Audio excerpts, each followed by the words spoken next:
Following the completion of the 1962 film Gorath, Toho tasked science fiction writer Jojiro Okami with writing a story that would serve as the basis for an original monster movie. The story, titled Space Mons, was then adapted into a screenplay by Shinichi Sekizawa and brought to screen by Ishiro Honda, both of whom had already collaborated on many of Toho's other science fiction films, including many Godzilla films. The end result was Dogora, a monster movie that isn't really much of a monster movie, and that's not such a bad thing.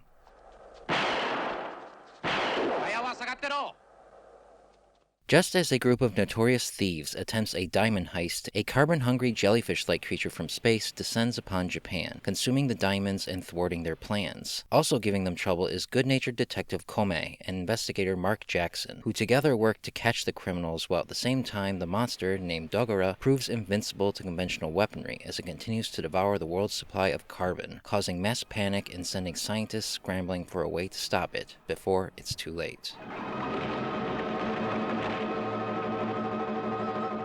As mentioned, Dogora, despite its title, isn't much of a monster movie as it is a heist movie with a monster hanging out in the background. The film is more of a lighthearted crime caper than it is a creature feature, and depending on what you go in expecting, this might be disappointing. More so than many kaiju films, the human plot is almost wholly separate from the monster plot, which can be jarring. Luckily, however, the story here is entertaining in its own right, populated with quirky characters and enough fun scenarios to keep you engaged, and the monster action, while limited, is exceptionally well done and leaves an impact. It's a strange combination that goes in even stranger directions, and thus makes for one of the weirder monster movies you'll ever see.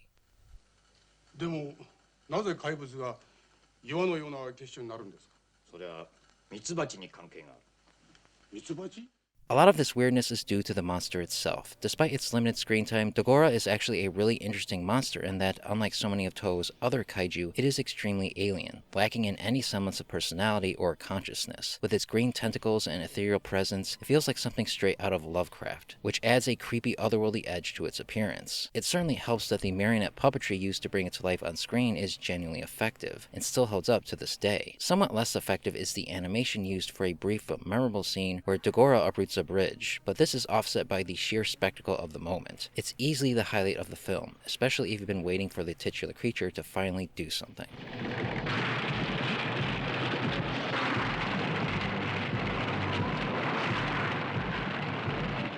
Sandwiched around Dogora is a human cast that, while not especially deep on characterization, are interesting enough and are given enough to do to hold your interest. Just like he would later in Ghidorah the Three-Headed Monster, Yusuke Natsuki plays a detective, though here his character is slightly more bumbling and naive, which the film plays to comic effect. Robert Dunham plays the mysterious diamond broker Mark Jackson, whose theatricality makes him easily the most memorable character in the film. Together, Dunham and Natsuki make for a decent dynamic duo who are forced to cooperate more and more as the film goes along. Nobuo Nakamura plays Dr. Munakata, the wise older scientist required in all kaiju films, while Yoko Fujiyama plays his lab assistant Masayo Kirino. And finally, there's Akiko Wakabayashi as Natsui Hamako, the sly double-crosser who uses her beauty to play both sides in order to get what she wants. Again, these characters aren't the deepest, but they are fun, and they are a heck of a lot more memorable than a lot of the cast in other monster movies.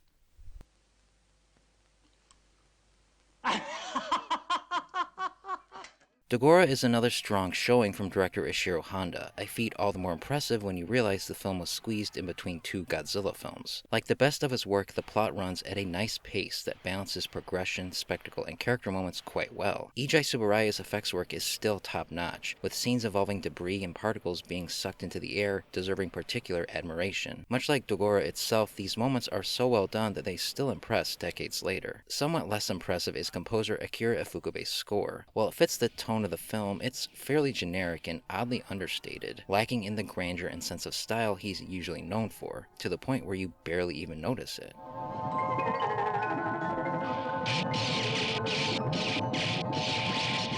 Ultimately, Dogora is not your typical monster movie, both with regards to the strangeness of its monster and the way in which it is implemented into the plot, neither of which have much to do with the other. This clear-cut separation can be a turnoff for those looking for their kaiju fix, but with an open mind you may find the film quite charming. The crime caper plot and the characters that populate it are fun, if a little generic, and the monster, while feeling somewhat like an afterthought, is unique and well realized enough that it becomes memorable despite its limited screen time. It's a solid, albeit fairly unexceptional movie that many people may have differing opinions on depending on what you expect. It does what a lot of Showa-era Toho films did at the time, merging multiple genres into a whole new bizarre thing, and in this way the film is quintessentially Japanese, and that, more than anything, is its greatest strength. For more reviews and opinions on all things kaiju, subscribe and stay tuned to Up From the Depths.